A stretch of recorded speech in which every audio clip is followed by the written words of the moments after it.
Andy and Steve, what's going on? Hi, thanks. Not much, Scott. Hey, everybody. Andy. Hey, Steve. Hi, Scott. Hi, everybody. All right. It's another off Tuesday, and we're here to talk about trade of the week, maybe a couple other swing trading concepts. But as we do, we know people are still filing in. We'll go through the intro slides. Hello, Dave, Bill, Jacques, and Dave. All right. So just a reminder, Andy and I have been using this software since the beginning, the inception, literally. And we also trade our own accounts, and we also happen to be employees of Trade Ideas, but we're going to talk about some stock ideas today and charts, and all this stuff really is just our own opinion. It's not financial advice, certainly, and it's not the opinion of Trade Ideas. So having that out of the way, as usual, just a reminder, every single day we've got a community of traders in Barry's room, and it's free, and it's a pretty good price compared to what else you get out there for some of the rooms that charge money. We're actually moving on to a bigger platform. It's a Discord platform, so we're kind of growing with the times over there. You may have noticed that if you're one of our regulars, but every single day we give Barry a break in this daily support session at 12. And it's important because you can come on by at 12 o'clock Eastern any day during the week at this URL right here, trade-ideas.com/live. Takes you to our YouTube live stream, and that just mirrors what we're talking about or what Barry's talking about in the live room. And like I mentioned, at noon, one of us will pop in for an hour and just devote all that time to questions and answers and anything that the chat users, the audience wants to talk about or wants to look at. So if you're not in there, there's really no reason why you shouldn't be, especially if you're new to the program, because this can really help shorten your learning curve, seeing visually. It's not something that you can talk about on the phone very easily. We've got some ebooks out there. The most recent one was written by our director of software development, which is very unique to have a trader who's also adept at programming and at the level of programming development Dave is. So if you want to know what's going on in Dave's mind, you can download our latest book, trade-ideas.com/strategy. We'll have a new one coming out here in a few weeks, but this is the current one. If you haven't seen that one, it's good tidbits in there for sure. Which brings us to the ever-present intro slide of humans and machine combined, and that is that no machine is going to do it for you, and we as a human can't do it without a machine. So we got to work together. And that's really what Trade Ideas does for the trader and the user. It takes the fire hose of data and slows it down to a trickle and helps you make better decisions without overwhelming, the human brain at the same time. So it's a perfect symbiotic relationship. So we'll get started here. I've got probably half an hour, maybe 40 minutes at the most content for you guys. It's kind of a slow holiday feel in the market. Not only is it a slow holiday feel, we're in a very weird week here news-wise. Some of you guys probably realized that today. Let's take off some of these extra lines that we don't need. So the market woke up this morning to a cough official CPI number, I guess. They pulled 7.1 out of a hat. Good for them. That made the market gap up extremely low liquidity pre-market gap up, and just an opportunity to basically sell the remainder of the day. That's not really a good indicator of what this market is capable of doing. Now, that could mean one of two things. It could mean that that's really what this market is intending on doing the remainder of this week and month, or it was just negating that number and waiting for the big number tomorrow, or I should say the big comments. What is the Fed Powell going to say or not say? All the algorithm bots, the news reading bots will be reading milliseconds, bated breath, trying to make sense of the market. So as if we didn't have a crazy enough day today, gapping up on illiquid happy CPI numbers, which are probably bull crap anyway. Tomorrow we've got the Fed statement, and it's probably going to be another crazy volatile day after 2 p.m. Prior to 2 p.m., guys, don't expect much. You'll have some morning rush orders in and out, and then there's just going to be a holding pattern probably until 2 p.m. Eastern when the official Fed stuff comes out. And it's always interesting to note that least, not every time, but sure, Andy, correct me if I'm wrong, sure seems like when we have Fed day reactions, you get a move in one direction and then you get a crazy counter move. So just keep that in mind if you're a new observer of the market or you're trying to navigate tomorrow. Personally, I'm not doing too much because I really don't want to get involved in the twister of volatility, illiquid volatility tomorrow. I know what's coming, and so I'm going to be much more of a spectator tomorrow than a participant. We'll see how the market closes up, but the CPI number, whatever it is, real or not, had to get behind us, and we have to get the FOMC behind us tomorrow. We'll see what happens, but the action today is certainly not constructive. If you were a bull, you had every opportunity to turn around and just rip the shorts with a gap up and not even look back, but every single tick seems to have been sold right since the opening bell. So we've got that in the back of our mind that seems to be, still an overhang, if you will, on this market. Yeah, Dave, sitting on your hands, probably pretty smart. Again, I'm a swing trader, guys. Barry is a momentum day trader, and he's going to find the action in and out throughout the day. But for me, tomorrow is going to be kind of a spectator day. Pick up on some other things and just kind of be watching for some clues. Anything you want to add? We haven't even really looked at much, but you want to add anything, Andy? No, I mean, I agree with you. That is, if you're bullish, that's not what you want to see. That being said, we did hold a couple moving averages down there and closed pretty much right at the 200. So Yeah. IWM not the same story though. It actually closed back below some key moving averages there. And the Yeah. NASDAQ So never even got yeah. above. Yep. Well, So here's no, the real NASDAQ's a story, little I bit think. different. I mean, it's still above there. A couple of moving averages, but. I think here's the real story. The dollar coming into today was getting technically pinched. I talked about that in my webinar last week. This was a pinch play on the 200 and the momentum 10 SMA. Look how it resolved over the weekend. I think that's this is probably the most significant chart I think that we can look at today, because this market has just been incredibly correlated. All assets seem to be kind of correlated, and what are they watching? They seem to be watching the dollar. So weird that the market couldn't hold a bid and sold off and almost gave it all back.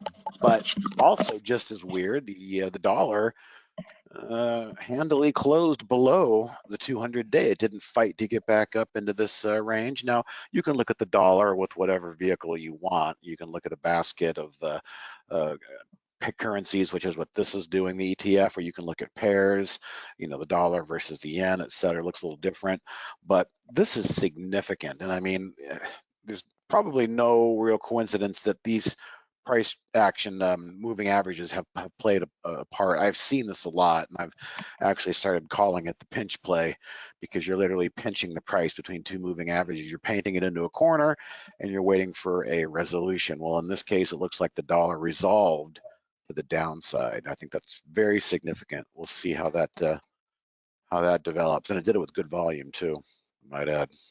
One of the bellwethers, Apple, same thing, just dropped right into the zone. Okay, so again, we don't really have much of a market, not prediction. Not that I ever try to predict anything, but we don't have a whole lot to go on, considering we really need to get tomorrow out of the way. Let's see what you're talking about. So what does the gap down on UUP really mean to the market? Well, I think it means that there might be at the beginning of a decoupling, Dave. It just seems like, the market and the dollar were inversely related. And it just seems like there might be a bit of decoupling, that's all. It didn't finish the day completely at highs, like the stocks finished at lows. So it's definitely catching my attention. Let's see, you had another comment here. The possibility people are selling their losing position. Okay, so yeah, it's always a possibility that we're coming into what we call the end of year tax selling. People who get concerned about wanting to write too big of a check to the gov, maybe they're going to take a couple losers and offset some winners. There's always that to consider, but I don't even know how much that means anymore in this market we have. It's basically pretty illiquid. It's full of algorithms, and it just seems to hinge on whatever the Fed says or does. So I don't know how much the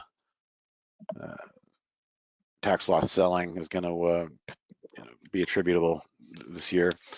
Well, people don't have profits like they normally have. It's been a down year, yeah. So they're It's been a down year. yeah. People forget. I mean, my gosh. I mean, yeah, the markets took a hit, but do you remember when people were really excited about buying Zoom and Peloton and Carvana and all that stuff? This has been an absolute decimation for the new retail trader that got excited and saw their neighbor making more money than they felt they should have. My neighbor's not that smart. How's he making money? A fear of missing out brought a lot of people into the market. So when you look at a name by name basis here, it's a tale of two stories, really, that versus the NASDAQ or the Dow, really. Because it's been an interesting 2 years, to say the least. It's been both sides of the mountains. But yeah, Dave, delve into that UUP. It's a basket of currencies as an ETF, and I just use it because it's really one of the ones that Trade Ideas can pick up. UUP, but I do think that is very significant, having the close under the 200-day. Gosh darn it, Trade Ideas. All right, let's get into the segments. I think we're going to talk about trade of the week, and then a little bit of basics, maybe for some people who are here for the first and second time. We're just going to go back to basics a little bit and how to get trade ideas to show you what you want when you want, and to understand the value of why that is so powerful. The first trade of the week has not triggered, and technically it did not trigger, probably because it's in a crazy sector. The silver sector, the silver and gold sector, are very unique in their own respect, but I really still think there's something really brewing in here. I mean, if you're a believer in these long protruded saucer bottoms and look at this extended long, something's going to resolve here. Now, on the heels of UUP giving up, the dollar giving up this giant 200-day moving average, and it's also breaking its trend line pretty handily. I'm going to go ahead and say the path of least resistance for silver, as you can see, the commodity itself has already taken off, but this AG, the prior trade of the week, has not triggered. But what I'm going to say is, I still think it should be on your radar as a trade of the week to keep an eye on. A lot of times I'll say, after it has expended a few days and maybe it doesn't set up, maybe to let it go. But in this case, it's not letting go. It's just continuing to paint itself into its own corner. It's having its own pinch, if you will. I was very pleased to see the 50-day solidly put in a nice bottoming hammer candle there on AG. But technically, the breakout has not occurred. So this trade of the week has not triggered. However, I am long. I've got some anticipatory shares I'm watching here. So yeah, in all fairness, disclosure, I'm long an anticipatory trade in AG, but technically it did not break out. If you want to look at SLV and PSLV, Dave, I think the story is still not there. People still don't understand that SLV is garbage, and so it's just the easy vehicle to trade. But if you're in it for the long game, PSLV is where you want to be, because when push comes to shove, if there's any sort of audit or any sort of speculation that SLV has been creating naked shorts, which they likely have been with the Bank of America and JP Morgan trading desks, they've already been fined for it in the past. There may come a headline in the future where SLV is not what people thought it was. So I'm using PSLV as my vehicle in my 401k. I have some cash sitting in PSLV rather than cash. But other than that, I don't have a whole lot going on in my 401k or in my account. I do have some BEAT. I've been holding on to this one for a little while. I think I even tweeted it out back here. I loved this pullback. Strong stock pulling back right onto its moving averages. I sold 20% up here, but I've kind of got a core position in this one. I think this one could get interesting. And then I went ahead and I took a position in QFIN, which is this week's trade of the week. So I've got an anticipatory trade. Well, I shouldn't say anticipatory because it went ahead and did trigger today, but it triggered right there at 18.15 or so. But look at it, just a perfect doji. kind of frustrating sometimes. But if this isn't a chart that you can just try to lean on and have some confidence in, I don't know what is. Andy's had some really good luck lately with some of these China stocks, and so his performance and good fortune has kind of given me a little bit of confidence as well.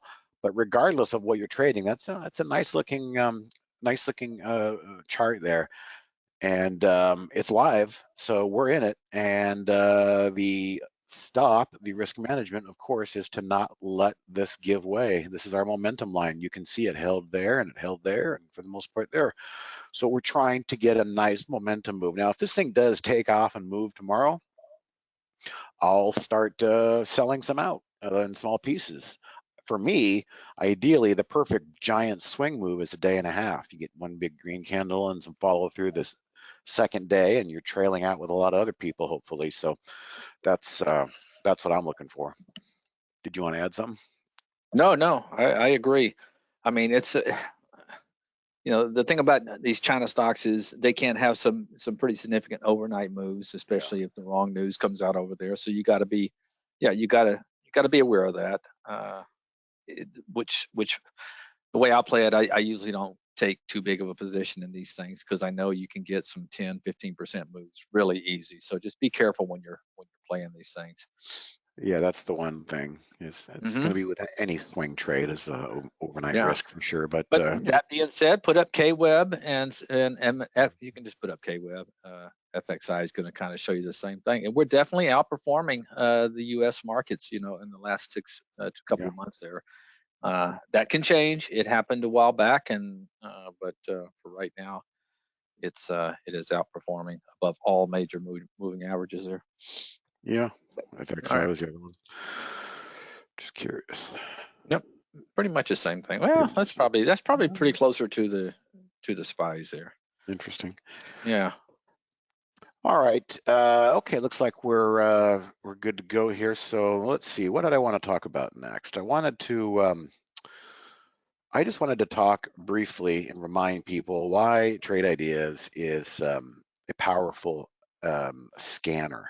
Okay. It's not a screener. A screener is something like Finviz or Benzinga, where you type in this and that, and you hit enter, and you get a feedback and input and output, and you use that static output until you change it. But Trade Ideas is a heartbeat. It's real time. It's finding things in real time. And what I wanted to demonstrate was just a real simple concept of how to get the system to show you what you want when you want. And that can be different things for different people. So we're going to start basically with, again, just the two different concepts. Top list window, we can make a top list window. We'll just make that by itself.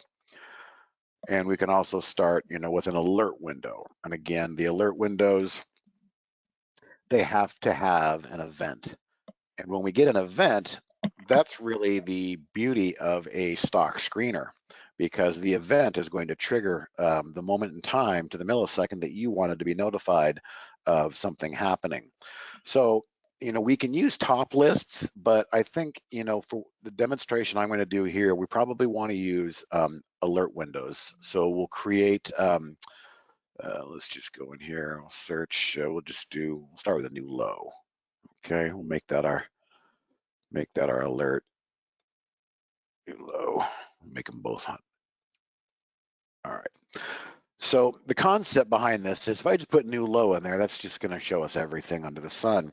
But a lot of people like to trade off of pivots. A lot of people like to trade off of moving averages, VWAP, other types of levels. And I just want to show you how easy it is, to use a simple event along with a moment in time. A lot of you have heard me talk about like this 130. Okay, so let's use this as an example. This 130 line is a 5-day moving average. So if I wanted to see all stocks making new lows at that line, that's really the crux of this instruction here, is how do we show something that's right at that line? And why are all those still in there today? I don't want all that.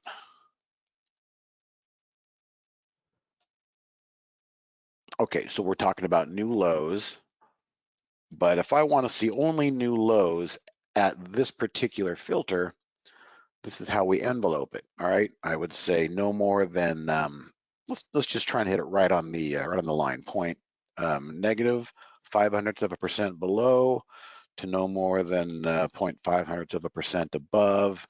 Let's just make sure we get some average daily volume in here so we don't get a bunch of junk.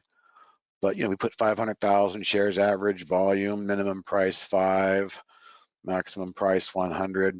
And now with this new event, again, I know it might be basic for some of you, but for others it's not. We've got a new low, and the new low is only going to show me when it's at no more than 0.05% below or 0.05% above. So we're creating a little envelope, a little window there.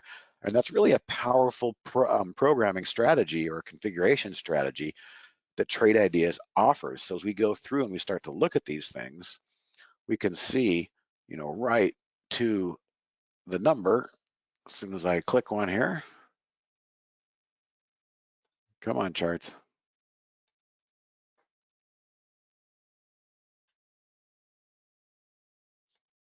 Sometimes you have to click another one. Okay, so BAB was making a new low. By the way, this is at the end of the day. So these are all stocks at the end of the day making a low, but I'm only seeing it right here.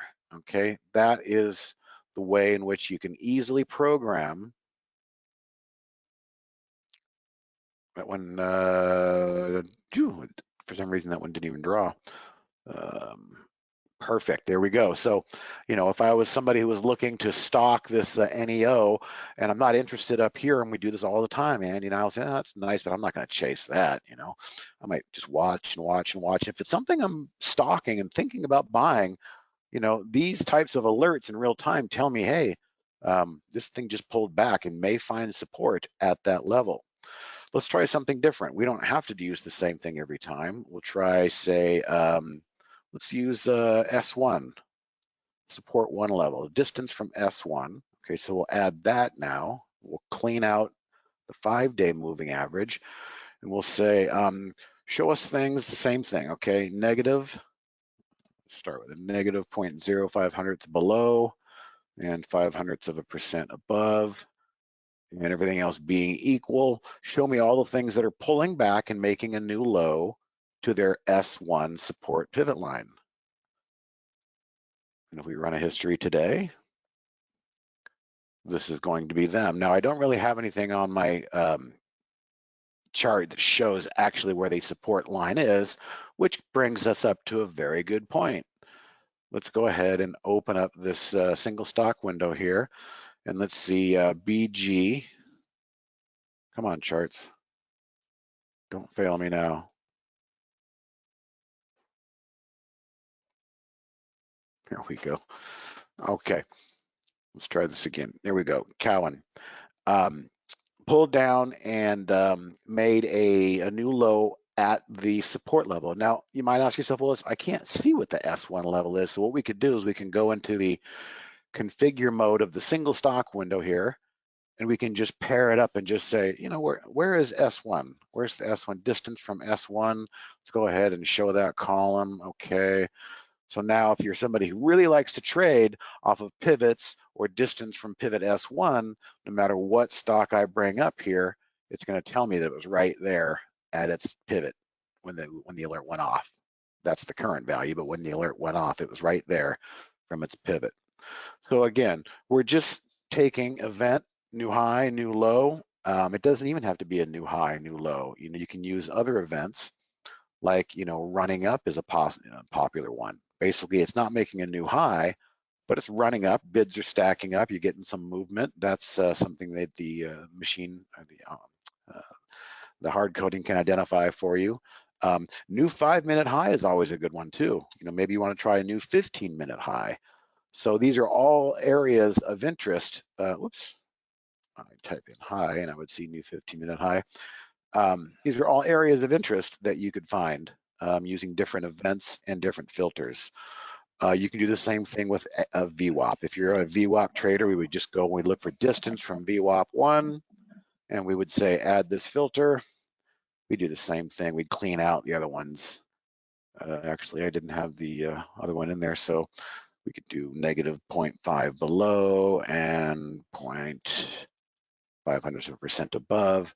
And maybe this time, these are things making new highs. And so there's always going to be something, but you can marry up the event at the point at which you want to see it.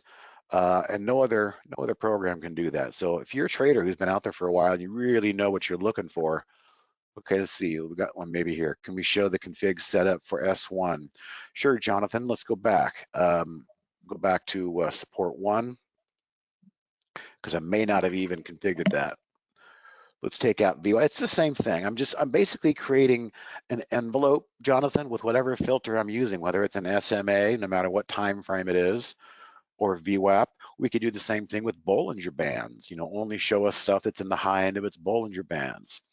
But this is typically how I will do it. Sometimes I might do 0.1%, so negative 0.1 below the trigger, and then 0.1 above. And again, we can substitute that for VWAP. We can substitute that for S1, R1, whatnot. And here's another thing we can do. We can say, only show me a new high when it takes out yesterday's high. So we go position in yesterday's range, position in previous day's range. We use this as our moment in time, so it's a new high. But remember, position and range are percentiles, and so 0 equals the low of yesterday's range, which is what we've got previous day, and 100 equals the high of the previous day's range. So if we simply use a minimum value of 100 along with a high, let's get rid of these variables here. We just kind of clean this up. We've got something no more complicated than stocks between 5 and 100, averaging $500,000 a day, but they just took out yesterday's high. And of course, summary is where you would maybe put in breaking out yesterday's high, and you can pop that in there. So everything that we look at here coming through today is going to be triggering only at yesterday's high and above. We could actually cap that if we wanted to, but anything here is trading above yesterday's high. All right, you're welcome, Jonathan. Hello, Juan. Would it be possible to analyze DKS? Sure. Stock trade of the week. Saw a big sell-off today. Okay, so yeah, I think we're kind of done with this topic. I really just wanted to, again, back to basics, using alert windows, use your event, but use that little envelope, that negative 0.1% to a positive 0.1% to create that little window, and it cuts out all the noise and it only shows you stocks that are doing something at an area of interest that you want to see. And by the way, it's a real good lesson that you're doing here, Steve, because I use that last one he showed you, the position in a previous day's range, all the time, especially like after a bottoming tail, like in other words, a pattern that could be a bullish pattern on a daily chart. Bar reversal. Yes. Potential bar reversal. Exactly. You have a bottoming tail, and then it shoots a new high through the high of yesterday. That can be very powerful. And you're right. We're the only really ones out there that can do things like that. Yep. All right. All right. Where did I want to go next? Okay. So, sector view we could look at, but I think everything's going to look the same. Let's just quickly go through the sectors and see what might look interesting going into tomorrow. Again, anything can happen tomorrow with the FOMC. Oil and solars were really the only strong thing today. Now, again, that was changed from the open. So, there's a lot of things that were up on the day, but I'm looking at the things that were kind of holding up the most. Is GLD, pretty solid breakout there on the gold ETF, which corresponds with that UUP breakdown that I looked at earlier, the dollar breakdown. I know Juan wants to look at DKS. If anybody else has any stocks they want to look at, we'll go ahead and do that coming up next. It's just not a lot. I mean, silver and gold are really the only two things that are really breaking out. Now, that begs the question, are the gold miners, here's the GDX, are the gold miners going to follow suit? They're still stocks. They're not a commodity. So, there's the first day of the 200-day breakout of a GDX, but it didn't really do it with a lot of authority. Hey, why don't we look at the, now go ahead and finish yours. I was going to say the similar tab, and see what if there is any in gold, or which one? Miners breaking out. Yeah, the Yeah. So GDX. what we I would, think it'll show you. well, I think we would want to do one of the staples. We want to do Newmont, something like that. I think. Well, I'm just curious. So do GOLD because that one was strong recently. See, is it even doing anything? GOLD or Yeah. yeah, okay. Oh, well, It's at breaking least it out. broke out of a range. Yeah. And then now you got your competitors here on the single stock tab. Hmm. AUI is a well-known one. Look at that. They're just kind of looking for a Hmm. reason. I think gold miners are definitely on the board, guys. I'm going to go back to UUP. This is a very significant daily chart. This dollar, that's a significant. You can look at, you can, whatever you want to say about technicals is fine. But when you look at that correlation rock there, like the old Bugs Bunny cartoon where Elmer Fudd's hanging by one finger on the ledge and Bugs Bunny's stomping his finger. I mean, that's what's happening right there. It's no coincidence that was all being defended very solidly by everybody looking at a chart. Okay, so where was I? Let's get my cursor back. We were looking at sectors, but honestly, I really think the only thing interesting to me right now is that GDX sector. Anything goes tomorrow, guys, with the Fed, K-Web. We looked at that earlier. The China stocks are doing okay. The steel stocks are doing okay too. SLX, they're hanging in there as well. Not too bad. But let's see what happens tomorrow. I mean, anything goes, guys. Tomorrow's going to be a big one, especially the way everything gapped up and then just sold off Just today. sold off. I don't plan on really doing anything tomorrow. Maybe by the end of the day, if the market shows its true colors, I might want to do something at the end of the day. But I think the story today is the dollar. The dollar broke down technically finally. You've got gold and silver, which is correlated to that inversely. Those are all kind of starting to show some signs of breaking out. And back to me, I love PSLV, the Sprott Silver Fund, over SLV. There could be a headline someday that says you don't own silver if you own SLV. Okay, I thought this was supposed to be about the trade of the week. How do I choose them? Greg, that's a good point because I did want to bring that up. How did I choose this trade of the week? There's a lot of different ways. There's never really one scan, but this particular scan is kind of a go-to. It's called above all moving averages. And that's all I really wanted to see. So I'm going to pull up above all majors, and I can even share it with you guys because this was the genesis of the trade, Greg. On Friday, if I go back to time frame, historical date on Friday, this was QFIN was on there. I don't know if I can find that somewhere, but I generally what I'll do is I'll go through and I'll sort backwards, change from the close. I'll want to see things that are above all averages, right? But I've flipped it upside down here. So now I'm looking for things that are, I'm not chasing, but I'm looking for things that are pulling back and maybe settling into some moving averages. This is interesting. So I'll run across something like Campbell's Soup. Look at it, holding that 5-day moving average. So from here, we just come in and we right click and we do a price alert and we turn that chart into a notification. So just by simply scanning through this scan above all moving averages and finding ones that have been weak the last couple of days here, I can find things that are consolidating or maybe pulling back. The reason I'm doing that again is sure, I can sit and I can chase things that are up 31%, but I don't really want to do that. So I'm going to go ahead and share this window. I'm glad you asked that question, Greg, because that's exactly how I found this particular one, and it's a good scan to have. Just it's basically relative strength. Show me relative strength above all moving averages. And then there's the scan code. It's in the chat window, by the way, not the questions window. And Greg, by the way, we use other scans too. This is not the only one we use when we look for the TLW. Yeah. No. Sometimes I'm using my short float scan. Sometimes I'm using a pullback to the moving averages scan.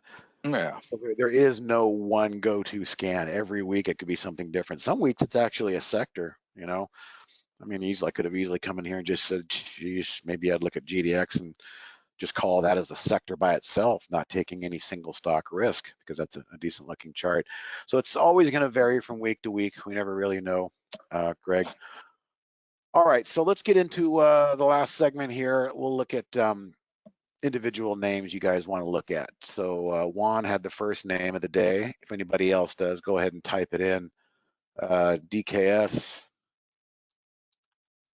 has been under pressure today. Did they have earnings? What happened over there? They had earnings back here, but boy, did they get taken to the woodshed today. Wow, this is very concerning. I mean, this is what a lot of stocks did today. This is one giant engulfing candle, if you've ever seen one. It just took out the prior day, the entire body engulfed it. Not a bullish sign, that's for sure. I'm not sure if there was additional catalyst that made this thing sell off as bad as it did. It wasn't earnings, but that's a tough chart. It gave away everything it had. It really needs to hold up. But again, tomorrow anything goes. Did I miss a question here? Yeah, Jonathan, you could use one alert window for R1 and S1. You know, you could do new highs into R1 and you could short those, or you could do new lows into S1 and you could buy those. But what I would do is add additional filters that ensure that those are solid trends. You know, you're following the trend. The stock's been up the last 20 days if you're trying to buy a pullback, or the stock's been down if you're trying to short it. The only scan I posted was that's in the chat window right there. That's the only one that I really have. It's above all moving averages, and it should be in the chat window, Jonathan, unless you were thinking of something else. Okay. Oh, Dave and Costco. Yeah, got my Christmas tree, Costco. Dave, how's Costco looking? Well, they did have earnings, and well, took out Oh that yeah. low down there. What's that? Go ahead. Well, no, look at a lot of them. A lot of those. Look at Macy's had good earnings a Yeah, couple of weeks ago, and then they put in a nasty little candle too. A lot of and the retailers. ticks. Yeah, Yeah, interesting. yeah, tough one. Oh, okay, sure. I'll post it for you, Jonathan. Oh, let me see. Should still be in there. Yep, I posted the cloud link again. It doubled it up in the chat there for you, Jonathan. All right, Mr. Singh, can you check E and VX? Okay, so this one's it's under pressure, to put it mildly.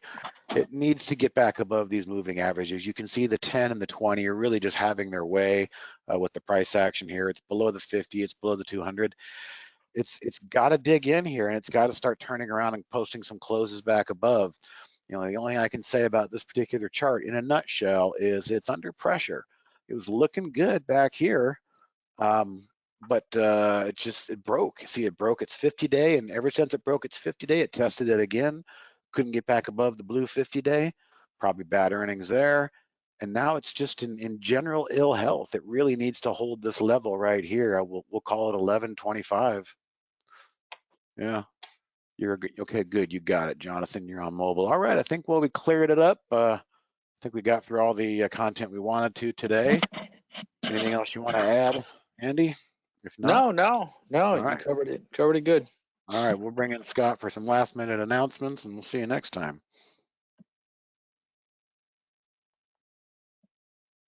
Yeah, thanks. Just a couple items to hit on the way out.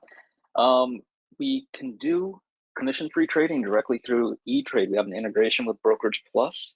You can plug that right into your Trade Ideas account and manage your E-Trade trades directly from within the Brokerage Plus module in Trade Ideas. Just go to trade-ideas.com/eTrade to find out more about connecting your E-Trade account to Trade Ideas for a commission-free trading experience. We've also got an arrangement with Interactive Brokerage where you can connect an Interactive Brokerage account directly with Trade Ideas Brokerage Plus and automate your strategies and trading through your IBKR account within Trade Ideas.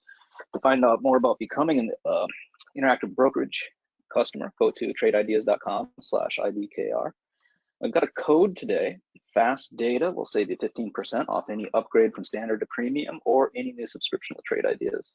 So thanks all. Thank you for attending. We'll have a recording up later on tonight or tomorrow. As always, email info@TradeIdeas with any of your questions. You can find us on YouTube or /TradeIdeas on YouTube. Steve's got a Twitter handle, TISTG, and also Today Trader on TikTok. So thanks all. The recording will be up later on tonight or tomorrow. You can email reminder tomorrow with a link to find it. Hey Steve, guys, Andy, see have a ya. good night. See you guys.